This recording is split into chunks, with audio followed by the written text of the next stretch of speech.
All right, so good afternoon, everyone. My name is Martin Corrett. I am a financial counselor here. We're at SISIP, and welcome to our second presentation of three, financial basics. And today we get to talk about credit. So if you've missed the first one, which was all about budgetings and tips on how to save money, that recording, I believe, is available on the YouTube channel, I believe.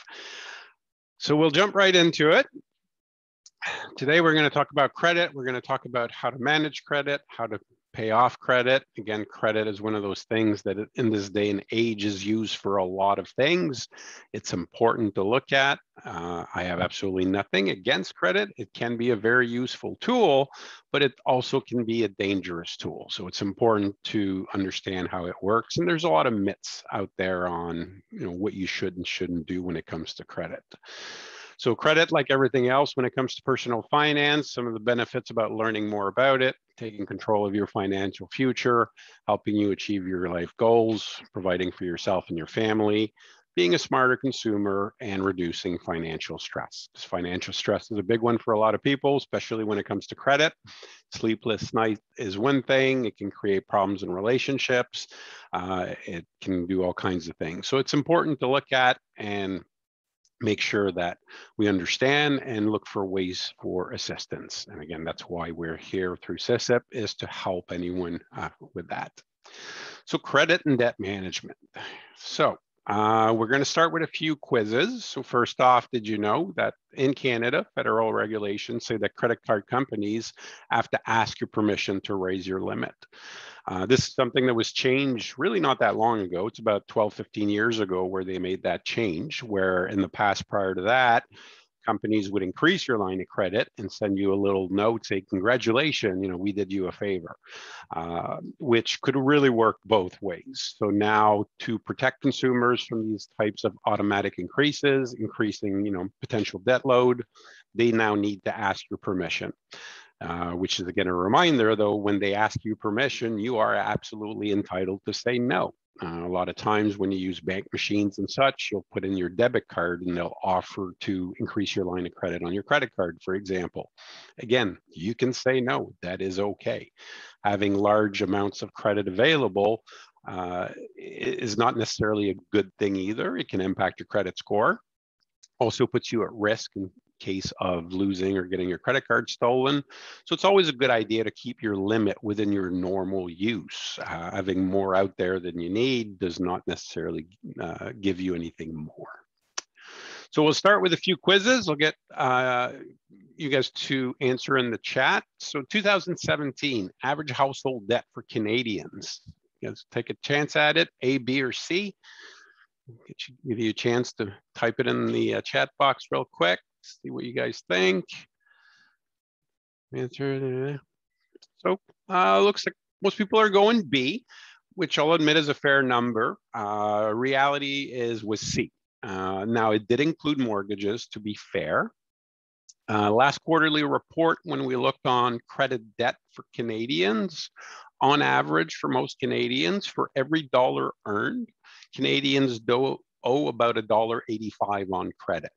So again, not a good thing. It means we are overspending based on income. We're become slightly dependent on credit, which does come at a cost. Now, there's always exceptions and sometimes reasons for this, but again, that is where trying to reduce some of the credit usage to save ourselves some money.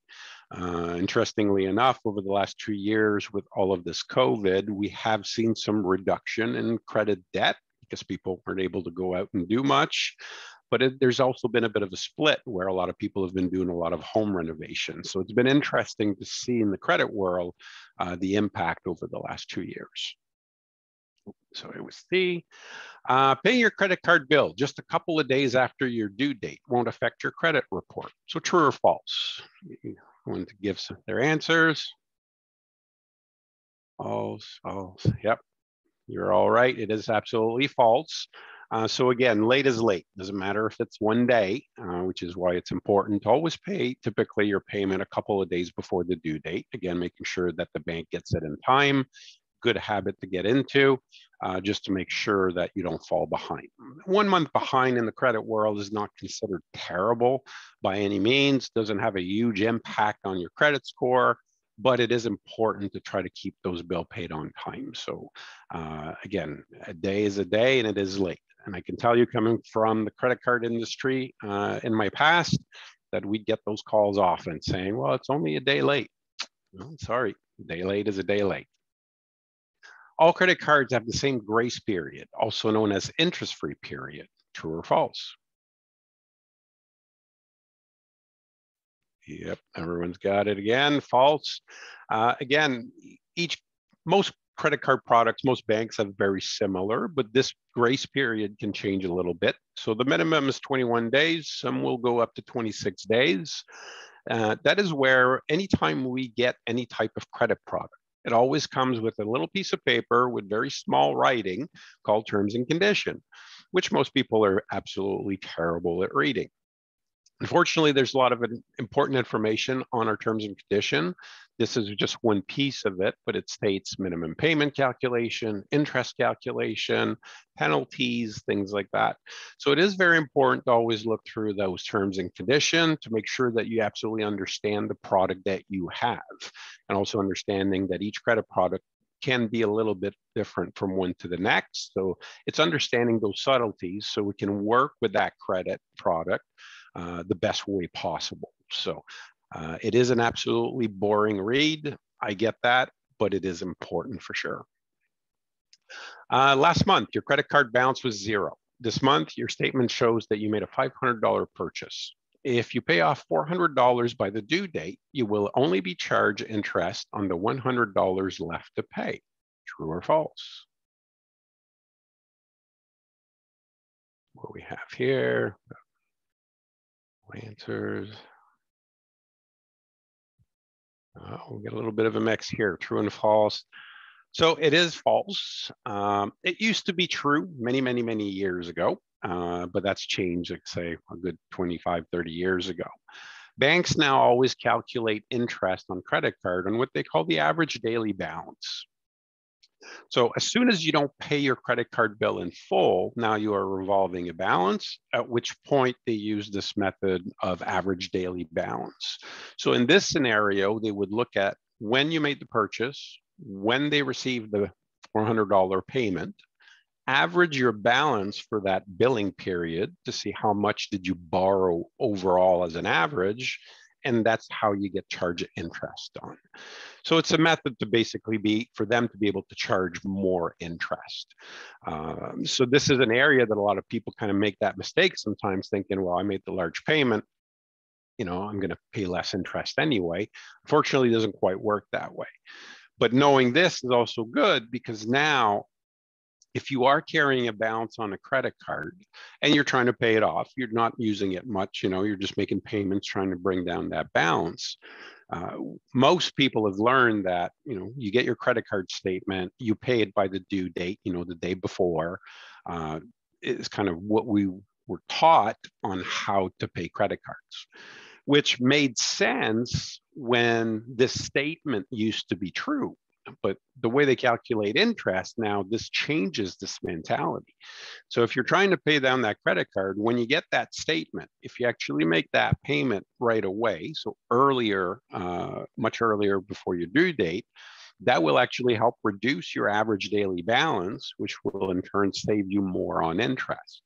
So something that's good to know when we're trying to paying down a balance on a credit card, making either earlier payments or multiple payments during the month, where you could break down your payments to every 2 weeks or something like that, will reduce your average month daily balance when they calculate interest and save you a little bit. So that's a piece that a lot of people are not aware of.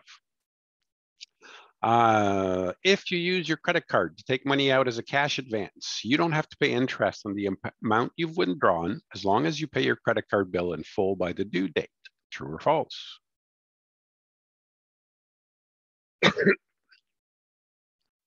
True, false. Oh, so again, a little mix there.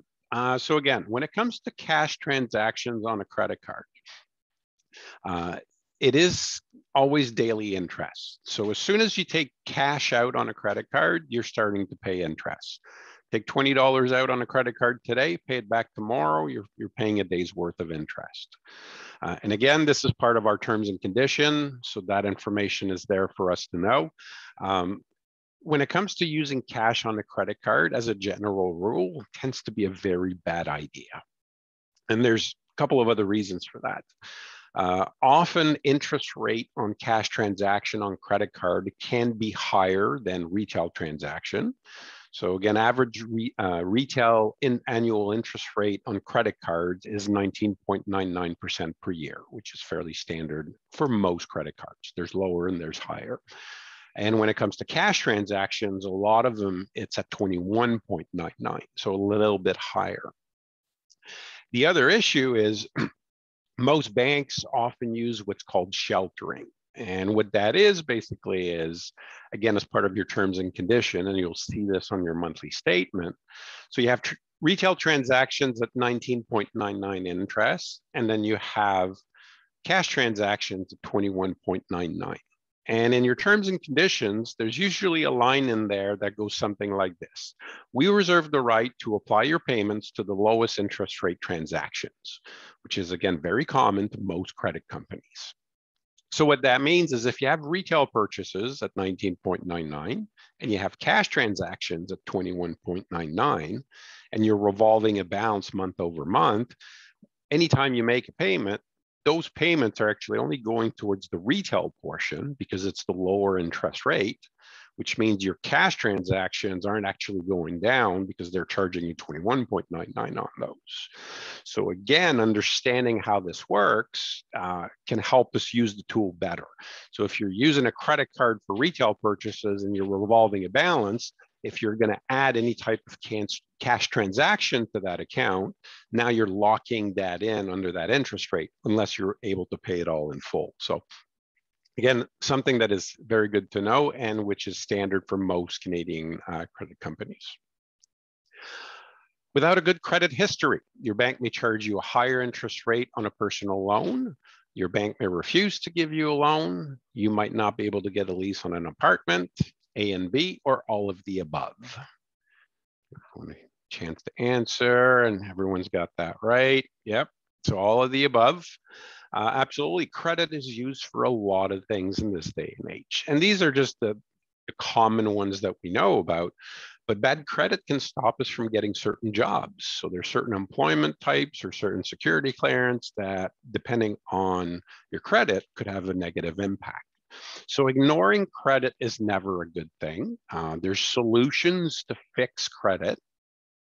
So looking into those options, looking to fix your credit is always important. And it's always tricky because a lot of times we'll get people that, you know, how do I fix my credit when there's a lot of bad things showing from history?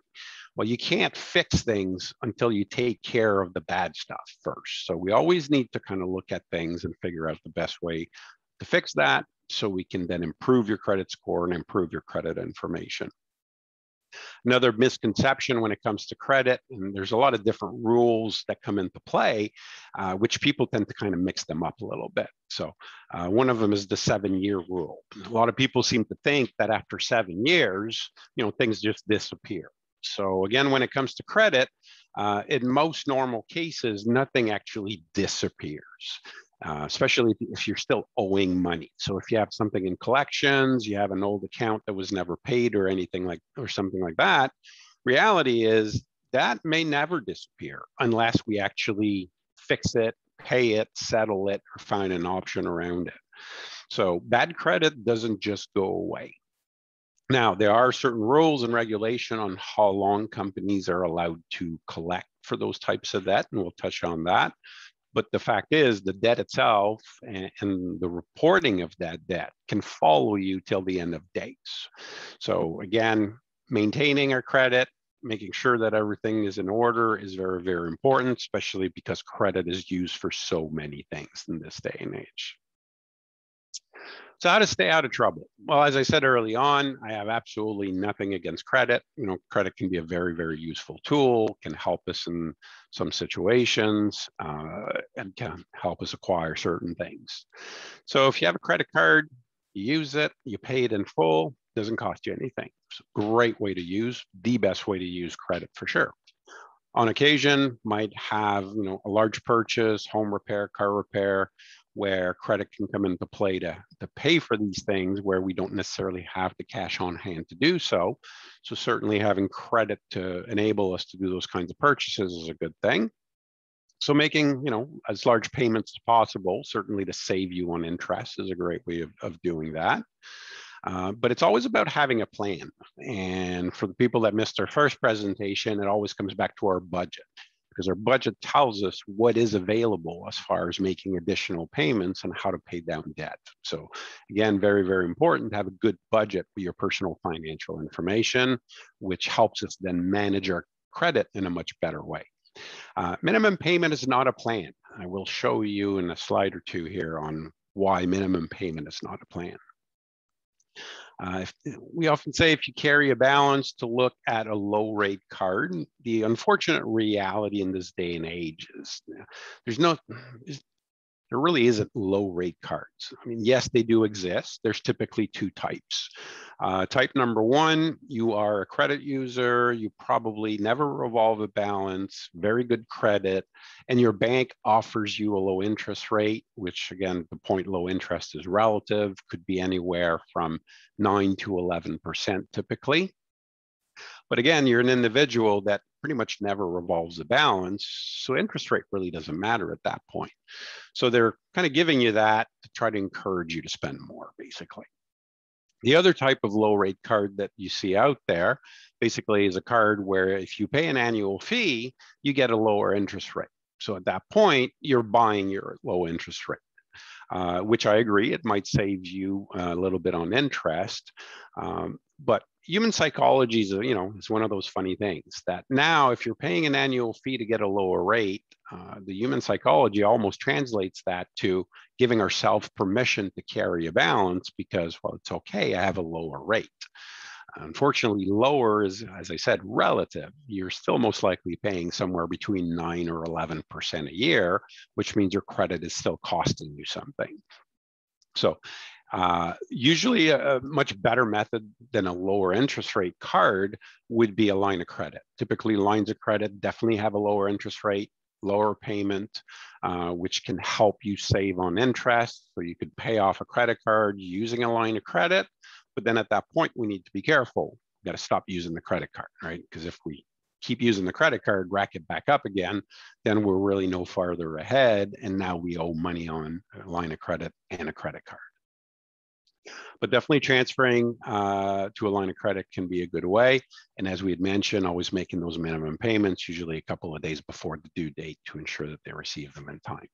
So this is really your basic how to manage credit as a high level of how to avoid trouble. If you work on a credit card in this way, typically you will avoid getting into financial hole when it comes to credit card and minimize the amount of interest you're going to pay. So here's an example of why minimum payment is not a plan. So most credit cards right now, minimum payment is anywhere between 2 to 3%. There are talks about increasing that legislation to increase minimum payment. And one of the reasons is because at 2 to 3%, it's a very low payment, which means that once you add interest rate charges and potentially, any additional fees, your minimum payment really is not reducing that balance very much, which is why we're saying, periods of time to pay off a credit card where it can take up to 25 years. That's a long time and very expensive. So let's say someone had a $3,000 purchase, could be emergency car repair, home repair, or something, which a lot of people, sometimes you don't have $3,000 on hand. They use 18% as an interest rate, which is a little bit low based on today's standard. Like I say, average rate currently is 19.99. So to pay off this $3,000 purchase, making minimum monthly payment would take 263 months and cost you $4,100 in interest, more than the original purchase. So that's an expensive purchase right there. And I understand that sometimes we don't have much of a choice. We need to depend on credit, but this gets rather expensive. So that's where, if we have a budget, excuse excuse me, when we have a good budget and we know what kind of surplus income we have, now all of a sudden we need to make this kind of purchase. If we say, okay, well, I can make $100 a month payment on it instead of minimum. Well, at $100 a month, to pay off this $3,000 would now take 41 months and only cost you $1,000 in interest. Now, $1,000 is still a lot of money, but it's still a lot less than 4,100. So that's where having a plan and having a budget becomes really into play to help us make these kinds of decisions. And the great thing is, again, today with the internet, there's so many tools out there that can help us. You basically just jump on Google or any browser and go credit card payoff calculator. So before you even make this purchase, you look up one of those tools. Dozens of them will show up, find the one that you like. And you'd go in and put in, all right, I'm going to make a $3,000 purchase. My interest rate is 18%. It'll tell you automatically, typically, what the minimum payment is. And then it gives you options on fixed payments. What if I did 100? What if I did 120? Again, if we have a good budget, okay, well, you know what? At 100 a month, it's going to take me 41 months and cost me $1,000. But because I have a good budget, I know exactly where my money's going. Now I can maybe make a couple of personal choices, cut out a few things for the next bit, and say, all right, I'm going to do 150 a month now, and it's going to take me about 32 months or so and only cost me an extra $700 in interest. Ooh, I like that scenario better. It also helps remove some of that stress of paying the debt back, because now you have a very specific plan on this is how it's going to work. And that always comes back to your budget, because your budget gives you the information you need to make this kind of decision. Because if we leave it on our perception of what our personal finance is, perception and reality, unfortunately, doesn't always match. But this just shows you the impact of minimum payment versus fixed payment. So again, minimum payment, not a plan. So when it comes to managing debt, there's a few things, especially if you're looking for credit, especially for beginners and such. One of the things they say is shop around, but I'm going to be honest, and it's not about shopping for interest rate, because again, most interest rate are the same for most banks. Outside of a few fee type products, it's pretty standard. But there are a lot of products out there that have a lot of extras. So that's when we fall into the world of points and rewards. So again, if there's certain things that you would like, some people it's travel, cashback, merchandise, you name it, it's out there. Maybe find a product that gives you a little something back. Again, when we look at those products, though, a lot of them have annual fees. So personal opinion as a credit counselor and someone that came from the banking industry as well, I don't think that there's a single credit card product out there that is worth paying an annual fee for, because they always have a no fee version. All right, so I get a no fee version of a points program. So instead of earning 1 point for every dollar, maybe I earn half a point for every dollar, but it's free. Otherwise, yeah, you're getting a full point, but now you're paying for it. So free is the best part of it all. So maybe look around, see what's out there, find a product that not only, will meet your needs, but also gives you a little something back. And that can be an incentive there. I say keep it within your budget, only borrowing what you can afford to pay. I mean, those pretty much the same thing. So first you need your budget. Again, making sure that we don't overspend, because credit is a tool that unfortunately makes it very easy for us to overspend, especially if we don't have a good budget.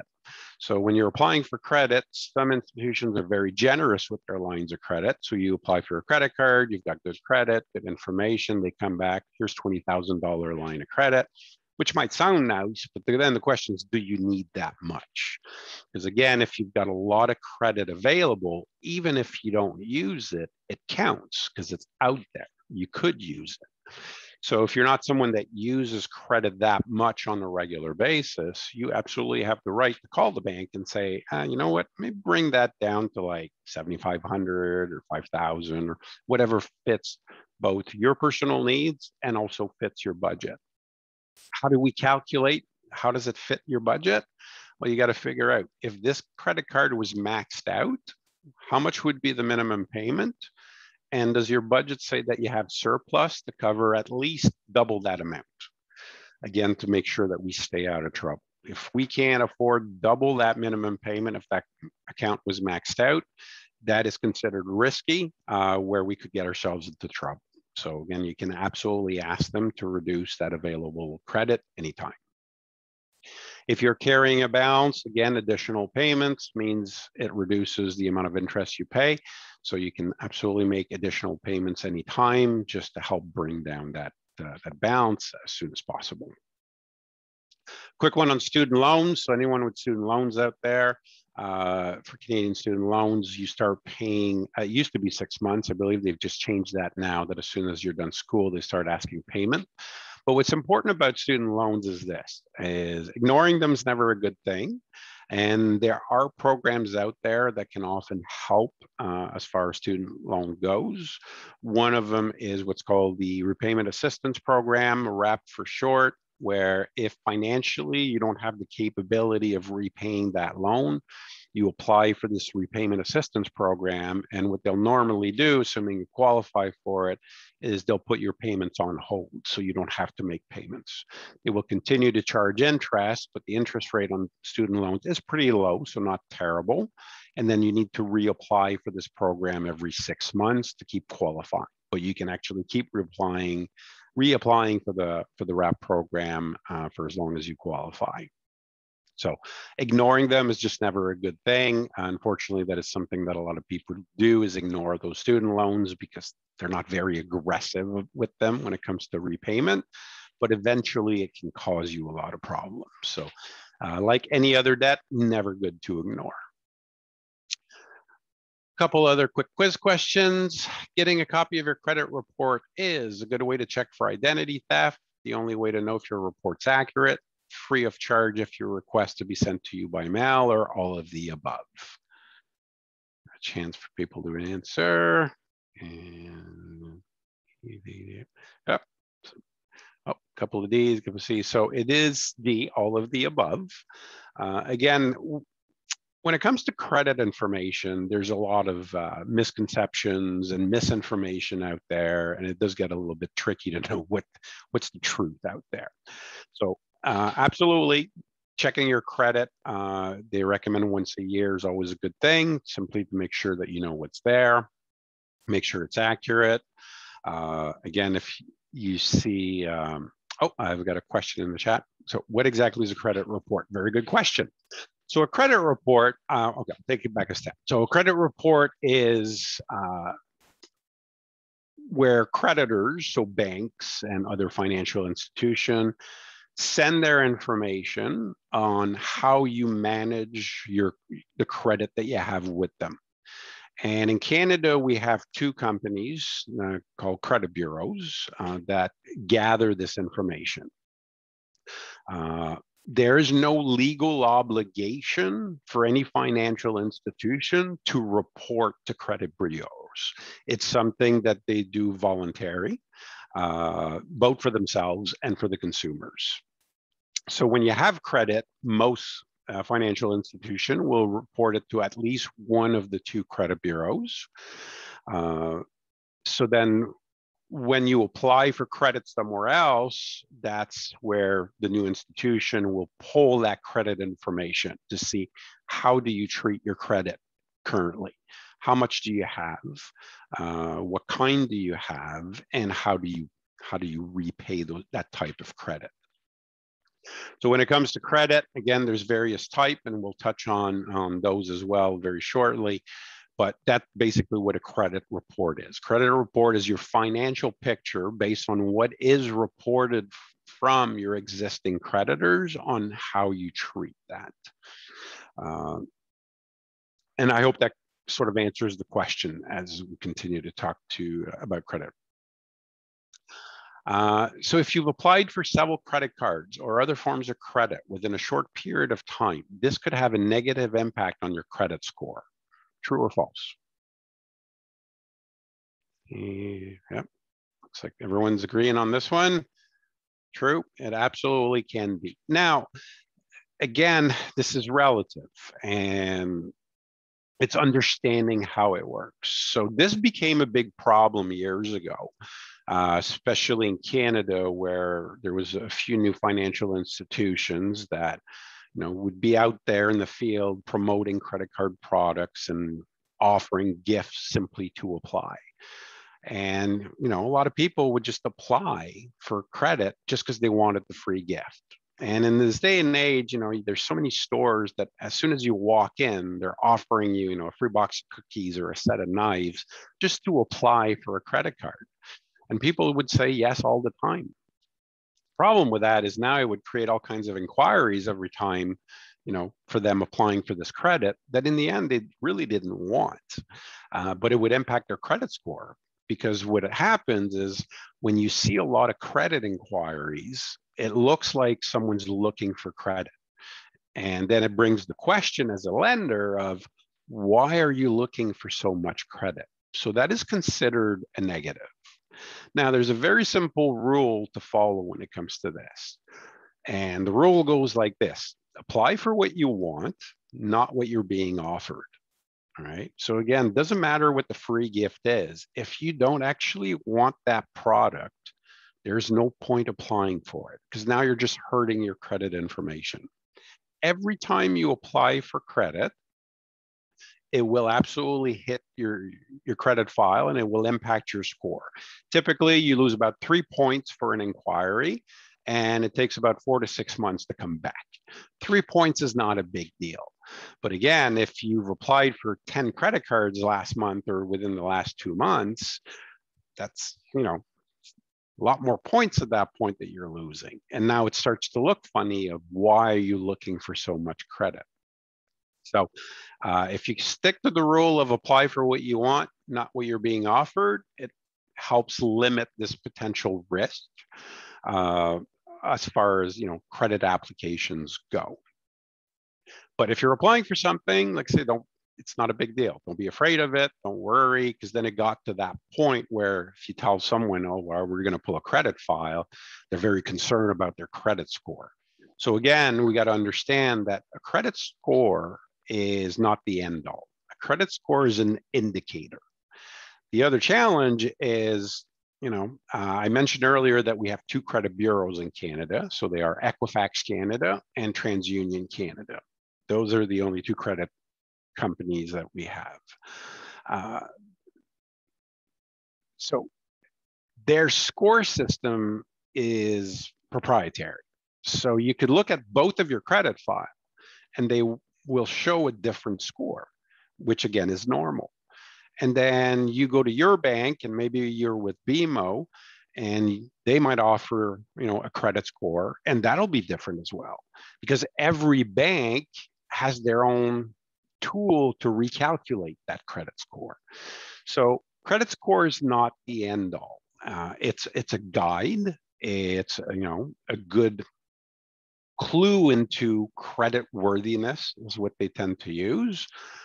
But you could have a 700 up and up score for credit and still get declined for credit, because the score is not everything. There is such a thing as too much credit. So maybe you've got 3 or 4 credit cards already and you don't use any of them, and you go to apply for something else and they turn you down.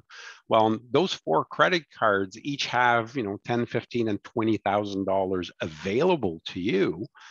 That is considered, that is risk, because tomorrow you could rack up those cards, which is why, again, having more credit than what you need is not a good thing. Always keep it within what your needs are, and have lines of credit reduce if you don't need them, or if there's accounts you just don't use, you can always close them as well.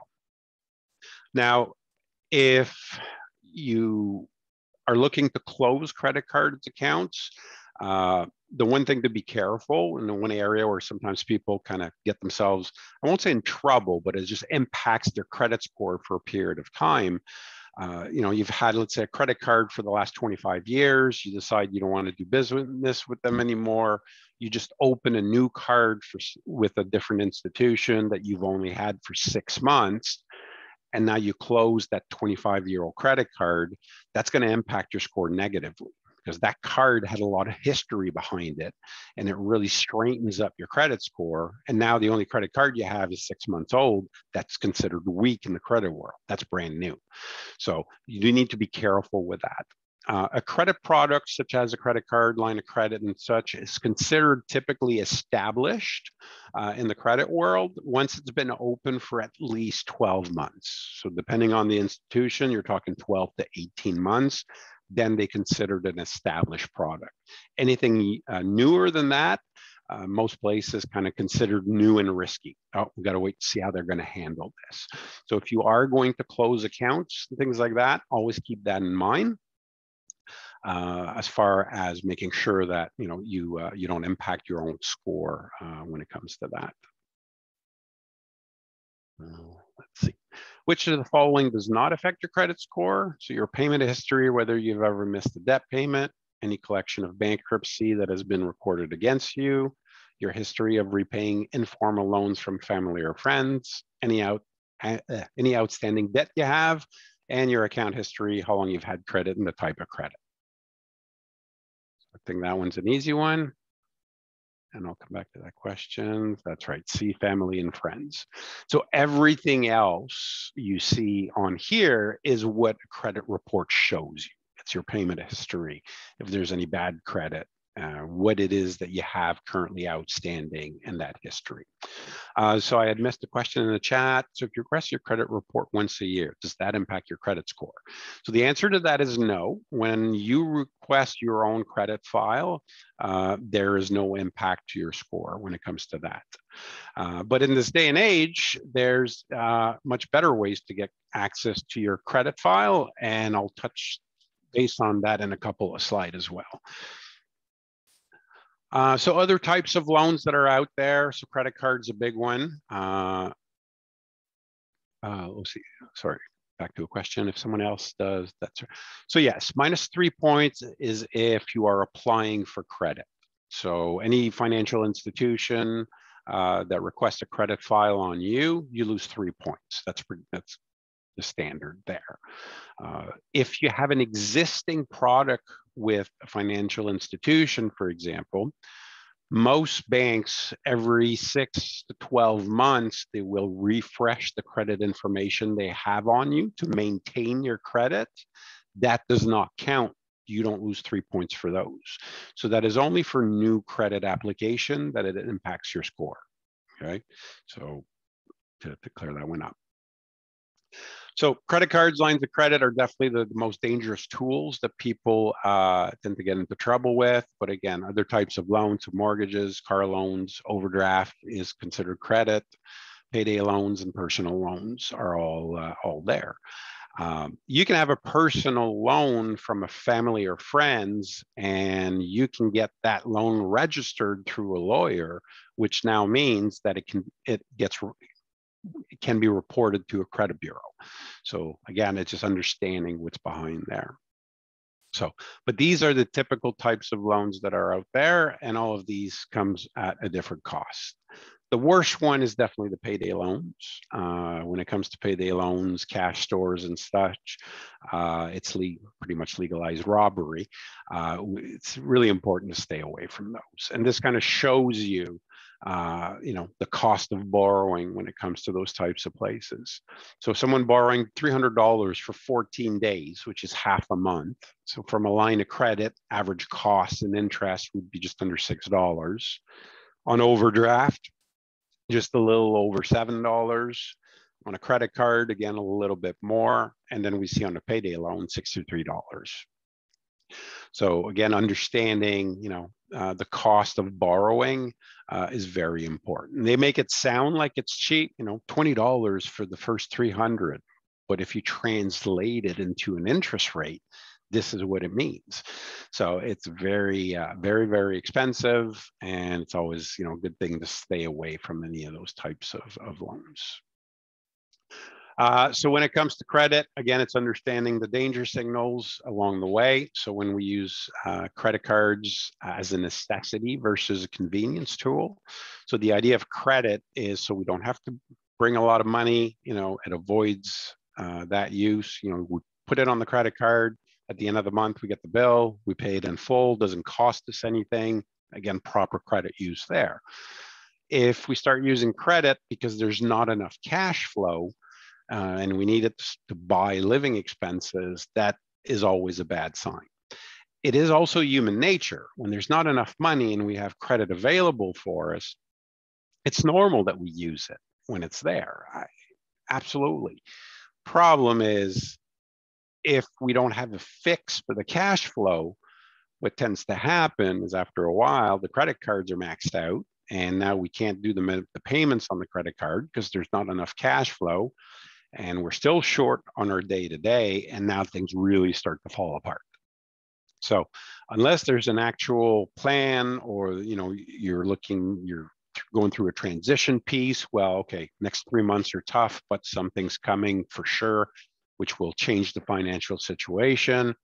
Okay.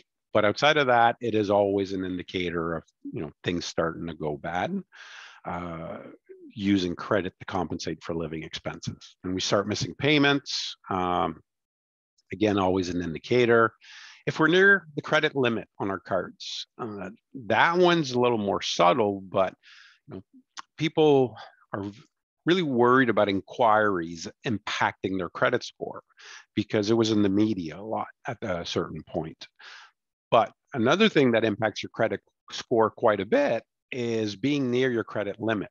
So anytime you are at 60% usage of your available credit or above, and that balance stays there for at least 4 to 6 months, that's going to start to impact your credit score negatively. Not because you're missing payments, everything's still good there. But in the credit world, now it shows that your ability to pay down seems to be reduced. The debt load is not reducing, and that's considered risky in the credit world. So that'll start impacting your score as well. So trying to keep credit card and line of credit balances below the 60% usage rate, again, is better for your credit score. Borrowing from one card to pay another, again, can be an indication of potential financial problems, and transferring balances every few months, especially when it comes to introductory offers. These offers were really, really popular for quite a period of time. They have reduced quite a bit, I'd say, in the last 10 years or so. They are still out there. They can be good, absolutely. You can get an offer for reduced interest on balance transfers and so on. But it's understanding how to work with those offers properly. Because we talked earlier on about sheltering. So now you just put a big chunk of cash on your credit card because it's a lower interest rate. But if it's only for 6 months and you've got retail purchases that you were already carrying balances on, what's going to happen in 6 months? So typically, if you're going to use a balance transfer or introductory offer, you want to do that on a credit card that has zero balance, that you're able to put this cash transaction at a lower interest rate that may be saving you money from somewhere else. And then you need an action plan on how am I going to pay this down? So in 6 months, it's all paid off, or the majority is, because after 6 months, now it's going to go back up to 19 or 21% interest, which again comes back to your budget. What does your budget allow for? And is the plan going to work or not? So taking control of your debt, financially, we say use your savings to pay off balances. Again, in this day and age, banks unfortunately charge high interest rates when it comes to loans and credit cards and such. But when it comes to our savings and investments, return are not quite as good, unfortunately. So you got to think about it. Maybe you've got money in a savings account or in an investment, and you might be earning 3, 4, 5% a year on that return. But if you've got a large balance on a credit card where you're paying 19.99% a year, your investments are actually costing you money. So you would be better off financially taking that money, paying down that credit card as much as possible, and continuing to pay it down until it's all paid off. And then you rebuild your savings, because then the return is actually real. Because unfortunately, most investments pay less than what you're paying out. So financially, it doesn't make sense. Now, understand there's also a comfort level for a lot of people where we like to have that money into either a savings account, TFSA, or something like that, which makes sense, or for emergency. But it's in case of emergency. Well, again, if you use those savings, pay down your credit, if an emergency shows up, well, now you've got the credit available anyway. And if no emergency shows up, you're still saving yourself on interest. So it's a fine balance. It's a very personal decision, but if we look at it financially, definitely makes sense to use any type of savings and investments, pay down the credit as much as possible, unless your investment is actually gaining you more than what you're paying out. Again, paying down higher interest rate first, again, typically makes sense, depending on how we look at things. It's general rule. But again, human nature comes into play, and we got to consider that. So especially if you have multiple debts, multiple credit cards or lines of credit and such, maybe you've got a smaller one that the interest rate really isn't that high, but I can get it paid off in like 2 months. There's a good feeling to have one out of the way. So sometimes you might just attack a low balance credit just to get it out of the way. I got 4 credit cards to pay off. One's out of the way. I'm down to 3. It's encouraging, feels good. Okay, now let's go back to the higher interest rate account and not continue to work that one. So again, it's understanding yourself, what makes you feel better, and finding the best way to work with it. If they're all very close to the same, then you attack one and work that account.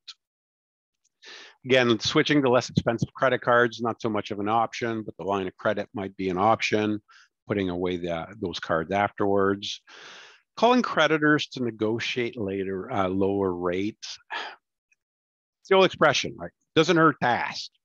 Reality is most creditors won't do it. Some will do it if you start falling behind on payments, but now you're impacting your credit negatively. So not something that most people will want to do on purpose just to get a lower rate. But that's where looking at options such as lines of credit, secured line of credit, personal loans, or might be some programs through SISIP and the support our troops that can help in a better way as far as paying down debt. Automatic bill payments, staying on time. So again, some people sometimes have a hard time remembering to pay bills. Beauty of technology in our day and age is we can pretty much schedule anything, especially if you're just paying down debt. You can automatically set it up, same amount every month or every pay. If credit is a temptation, don't bring your cards with you. For some people, they just can't have credit cards on them because they use them. And if you're trying to reduce that load and you just really don't want to use those credit cards, then leave them at home, put them in a secure place, and they're there for emergency, but it removes that temptation. So it's understanding yourself and what you need to do to work with these products in a better way. Last one, they say avoid the buy now, pay later offers. Again, these are typically considered what they call retail cards, so very similar to a credit card. Interest rate is typically a lot higher on this type of purchase. So average interest rate for retail cards is around 28% right now. And the problem with buy now, pay later is for most people, we buy now, later shows up, we don't have the money to pay it in full. So now we start paying interest at 28% plus, which becomes that much more expensive. So again, we need to be honest with ourselves.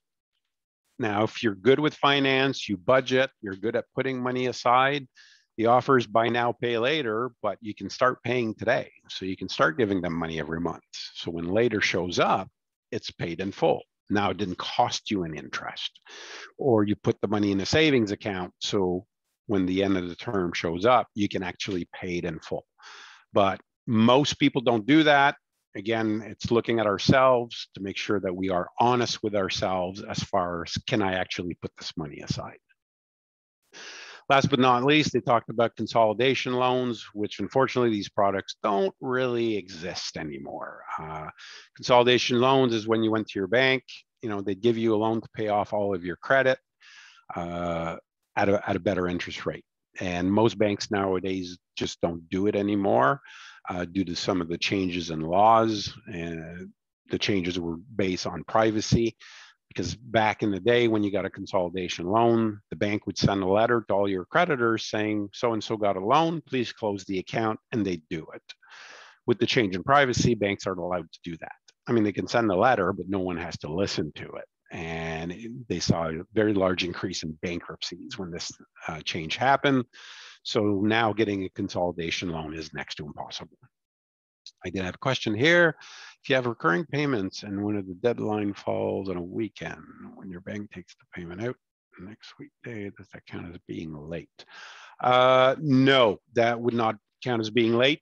They all agree that when it comes to weekends, they don't count as business days, so they would backdate it to the previous business days. So you don't have to be concerned about weekends anymore. Very good question, though. So debt management, what can you do outside of managing your debt by yourself, especially when we get into trouble when it comes to debt? So for the average individuals, there's only 3 options.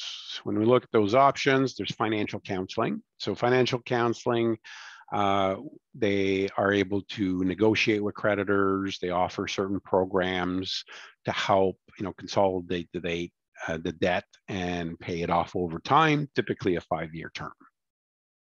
And if that doesn't work, then we look at legal options such as consumer proposal.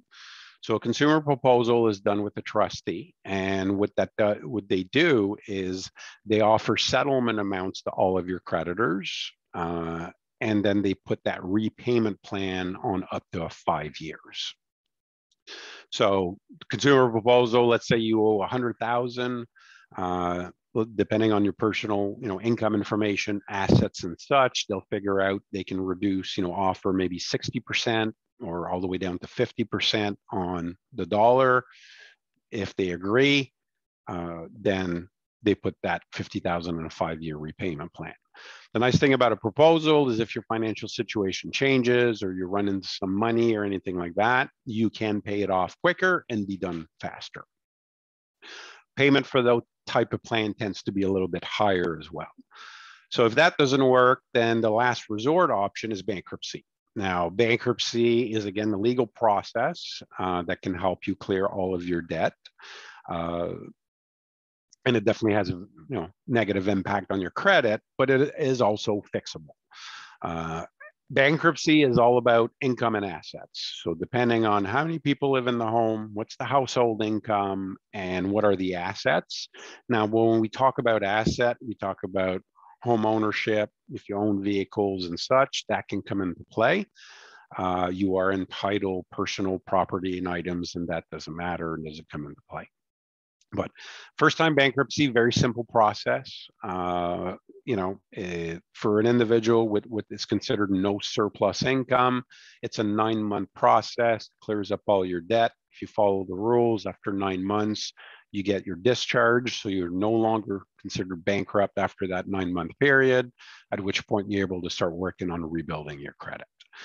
So it is, the last resort option, but there are times where it is unfortunately the best option. And no one plans for bankruptcy. In my many years as a financial counselor, I've never met anyone that I can honestly say, yeah, they planned this. Never. Most cases for bankruptcy are typically, nothing that we plan for or hope for. Critical illness, breakdown of family, loss of employment, those are the types of reasons where most people end up going bankrupt. It's unfortunately what we call life, but sometimes it is the best way. Now, the great news is, as CAF members, you've got a 4th option that other people don't have, and that is us here at SISIP. So again, with SISIP, through our financial counseling and in support with Support Our Troops, there are other options available to CAF members and loan programs through Support Our Troops that can sometimes help avoid any of these options and that we're able to help you with. So again, through SISIP, financial counseling, like every other service that is offered, it is a free service. It's confidential. It's just between us, and there's no cost for any of it. So definitely the best first option for any cast member to reach out for first and foremost is reaching out at us here at SISIP to see how we can help and try to figure out the best option. Now, this doesn't take any of these options off the table, because sometimes, I can meet with you and based on your information, still say, you know what, your best option is bankruptcy. But now you've got a third party, I'm not trying to sell you anything. When you go see a bankruptcy trustee, they have two options, proposal and bankruptcy. They're going to offer you one of the two, and that's it. So again, there are options, and it's just exploring all the options as possible. So we were talking about credit files earlier and getting access to your credit file. So again, in Canada, there's two of them, Equifax and TransUnion. So for quite a while now, there's two websites or places you can sign up for. So there's borrowwell.com. That one will get you a copy of your Equifax file. They get their information directly from Equifax. The reason that it's free is you see advertisement and you get, an email a week type of thing, again, promoting credit products. In this day and age, we see advertising everywhere, so not a big deal. It is absolutely legitimate. So that is one way to get access to your credit file at your fingertip whenever you want. And then for TransUnion, it is through creditkarma.ca. So again, both of those are absolutely free. Once you're signed up, you can access your most updated credit information anytime you want. You don't have to write in or anything like that. It just makes it very, very easy. Since these have been accessible, I've been signed up for these for years now. And again, you'll see the difference between the two on your score, and very, very normal. And it gives you access to the information. When you're reviewing your credit file, again, through these two websites, the nice thing is they make it easier for people to read. Because when you get a copy from Equifax or TransUnion, if you don't know how to read a credit file, that can get a bit tricky to figure out. Question, is it a good idea to request credit files from both? Absolutely. I think it is. Again, there's a difference. There will be a difference between both. Some creditors report to one or the other. Some report to both. So again, you'll get to see, who reports where. So you can expect some differences. So good idea to register for both so you know exactly what's there. So again, just having access to your file. What's important is the information that's on your file. A lot of address information or employment information specifically, again, not the end of the world, tends to be fairly inaccurate on credit bureaus, not a big deal. But what's important is the information. Are those accounts that I have? People with similar names, so juniors and seniors, you can often have files that are mixed up. I've seen a case where there was twins, again, same date of birth, very close names, and their credit files were all mixed up. So again, there's, it's a good idea to get that type of information fixed when you discover that. Both credit file has really good dispute forms online, and that's things that we can absolutely help you with if you discover something like that, or if you just need help, figuring out your credit file, you don't quite get it. Again, those are things that more than happy to help you figure out that information. Another question: if one is living within budget and carrying pretty much only healthy debt, does need to care about one's? You need to care about your report, and why would one taxes one's credit file?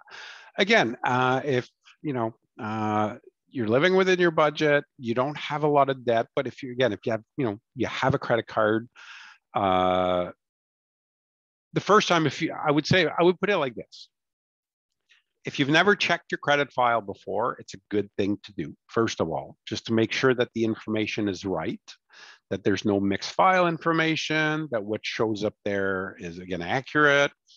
Sometimes like, oh yeah, there's an old credit account that forgot that I had, I haven't used that in years, don't even have the card. Now I kind of know I should maybe call them to close it and such. The recommendation to check our credit once a year. Again, if you don't really use much credit, you're not moving around, you've been living in the same household for years, It kind of reduces that need a little bit, but it's always a safe thing to check.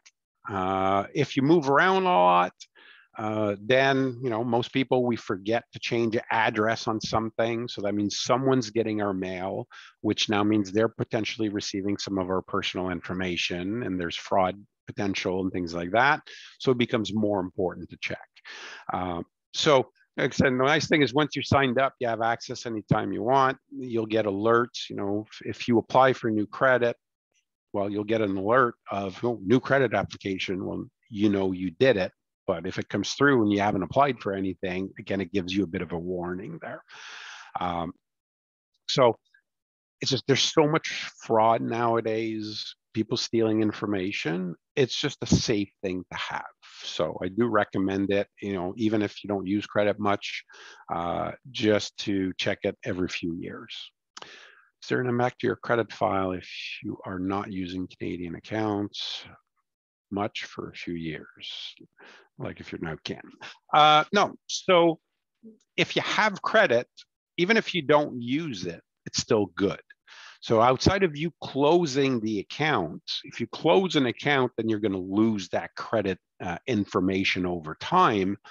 But if you're going to be out of the country for 3, 4, 5 years, let's say, one, in most countries, you can still use your Canadian credit, so it keeps it active. Two, if you don't use it anymore, if you're not closing the accounts out, the accounts are still there. They'll continue to report because they're open. Is it a good idea to use it maybe once a year just to kind of keep it up to date? Yeah, not a bad idea. And again, it comes down to terms and conditions, because some banks, if you don't use a product for more than X amount of years, they might close it on you. Most will send a notice, but if you don't get the notice, then you'll never know. But having credit, not using it is good for your credit at the same time. If you have open credit out there and you're not using it, it shows you're not dependent on that credit. And over time, that continues to increase your score, because you've got credit, you've used it in the past, you've used it well. Yeah, right now you're not using it, and that's not a bad thing. Using it more won't improve your score more. So, so to answer the question, there's no negative impact to not using it. I would just check, though, especially if you have a credit card with the bank that you don't deal with on a regular basis, just to make sure they don't close it on you. But outside of that, there's no real negative impact. Excellent question. Which brings me to the general question area. Any other questions? And you can either type them or unmute yourself at this point in time. And I'll put my contact information up there. Any questions on the world of credit, things I might not have touched on that you have questions on, or that I did but want a little more specific answer? Happy to do so.